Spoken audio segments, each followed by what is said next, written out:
dedicated to Eastern and Southern Kentucky. This is WYMT Mountain News at 6. Good evening again.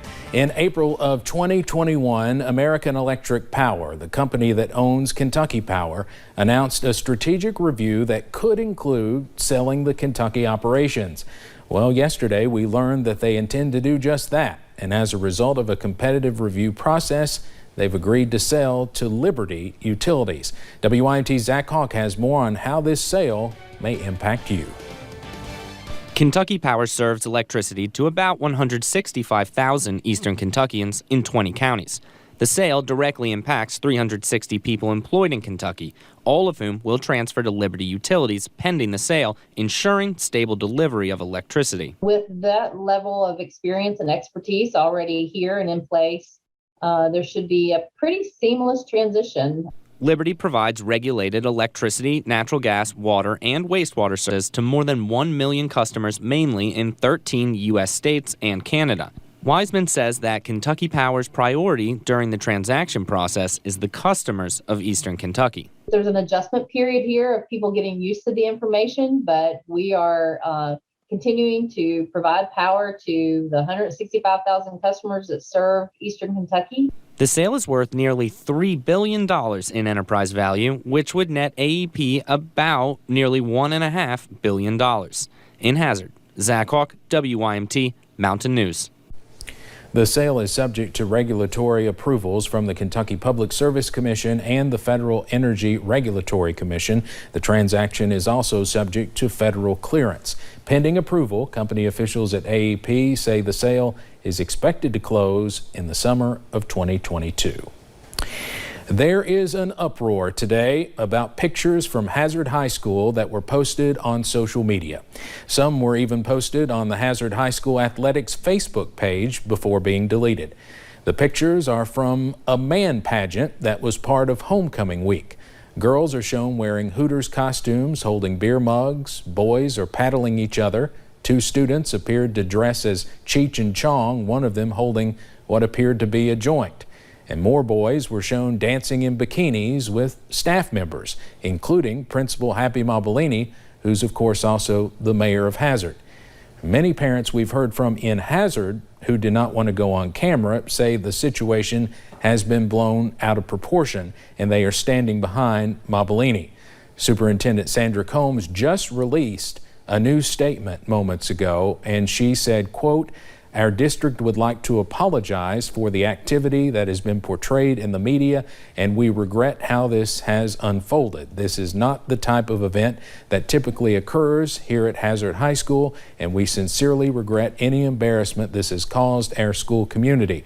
We love our Hazard High School students, staff, and community at large." Earlier, she told us there would be an investigation. You can read that entire lengthy statement over on our website at WYMT.com, and we will hear from some students at Hazard coming up tonight at 11.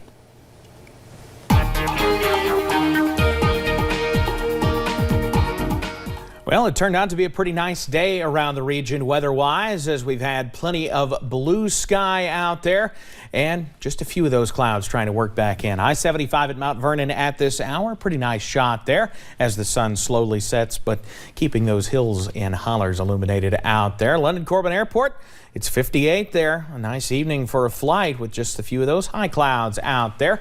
Temperatures, they're in the low to mid-50s in many spots and even some upper 50s as we head toward the Cumberland Valley. They've had a few extra clouds over toward the Big Sandy today. That's why temperatures are a little bit lower there, but still dealing with some of that sunshine. However, more clouds and rainfall headed our way as we head into tomorrow. Clouds on the increase tonight with middle to upper 40s for the overnight hours. We've got that rain moving back in as soon as tomorrow morning, and I'll have all the details on that coming up in just a bit. Steve? Evan, thank you. A death in Pike County is taking many by surprise as the Upper Pond Creek community mourns 23-year-old Jay Cook. WYMT's Buddy Forbes has more about his constant fight for his community that ended in a fight with COVID-19. Jay Cook lived a life all about serving others. He was a junior firefighter, then he moved up to firefighter. He wanted to be an EMT, he wanted to be a cop. and it was all just because he wanted to help. That's just the way he was. Even though that life was cut short. 6 days of COVID, and that's how quick it takes a 23-year-old. The father of 2 died Monday, sending a wave of shock through the community he took pride in keeping safe. The outpouring of support and love for him doesn't really show even the amount of people that love him and that he's touched. As they come together in prayer, remembering the man he was. His size didn't match his heart. There for every call, available in any situation. Jay just was a big-hearted fella. He was a big guy, but he was bigger-hearted. And those who love him say that dedication went past his duties as a firefighter. He was a good friend to me. He was like a son. And I'm really going to miss him. And the impact he made extends far past the calls he answered. The way he could make you smile and laugh. As his fighting spirit continues to burn. A helping hand is probably his legacy. Through the lives he changed forever. In Pike County, Buddy Forbes, WYMT Mountain News.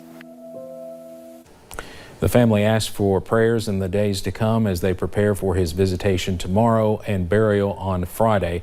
The Upper Pond Creek Fire Department is taking up donations to help offset costs of the funeral. A tough week for the city of Corbin, losing 2 key figures in the city's history. Former Corbin City Commissioners Ed Tye and Nancy Mitchell served the city for decades. Tye died Saturday and Mitchell followed on Sunday. Tye was a veteran of the U.S. Air Force, and Mitchell was described as a pioneer in business and leadership. Congressman Hal Rogers spoke at Mitchell's funeral today and says seeing so many people pay tribute is touching. It's heartwarming.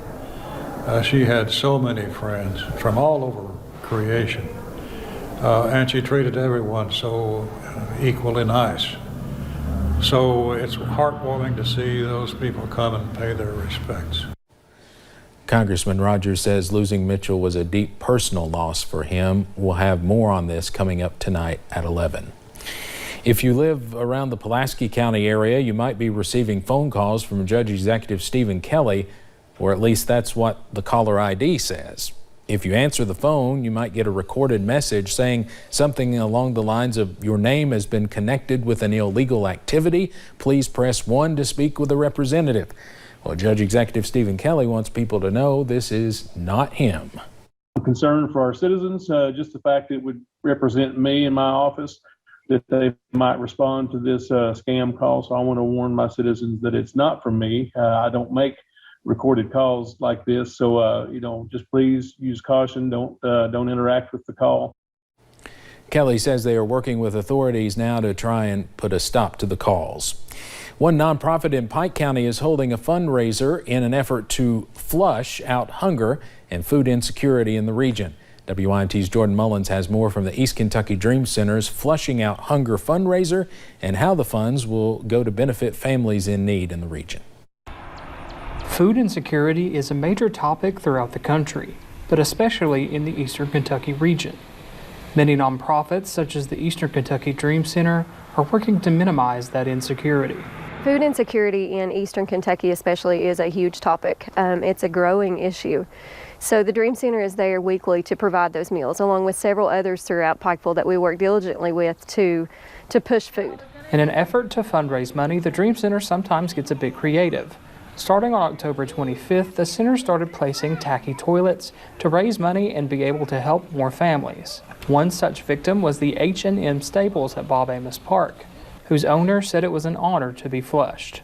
It feels good to be able to participate in this event, to be able to help, to help my neighbor, to help the little kid down the street that may not have the meal that we think that they have. A community working together to flush their neighbors. But we're just grateful. We're grateful for community support on things like this. We're grateful that the community sees what we do and they love what they do. And they want to help. They just want to help.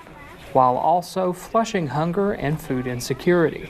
We may think that they're fine and they're okay and they don't need help and they're not struggling, and behind closed doors they may be. So I'm honored to be able to say, hey, I help feed that family. Helping families in need by placing potties. In Pikeville, Jordan Mullins, WYMT Mountain News. Campbell Dodson said the waiting list for the fundraiser is a bit long, but could see the flushing of homes being extended into November and possibly to the end of the year. You can find out how to flush a friend on the East Kentucky Dream Center's Facebook page. Some frightening films are coming to the campus of Pike tonight. The 2021 Pike Horror Fest features student filmmakers from Pike's Film and Media Arts Department, as well as anyone who is interested in entering the competition. The Horror Fest features more than 20 student-made horror films, all rated PG-13 or lower. It also gives the community a chance to interact with the students. Originally, this event was really just designed for the Pike campus community. It was part of What's Up Wednesday, and we have food for students and the campus to come out and eat, and then we have a film screening. And now we've kind of transitioned it to where we still have food for the campus community at 7, but at 7:30, general public can come and watch the student films and have a great time. Reed also says if you cannot make it to Horror Fest tonight at 7:30, you can find the films at a later date on the Pike FMA YouTube channel. And we're watching soaking rain work back into the mountains for the end of the work week. I'll have the full breakdown on our rain chances straight ahead.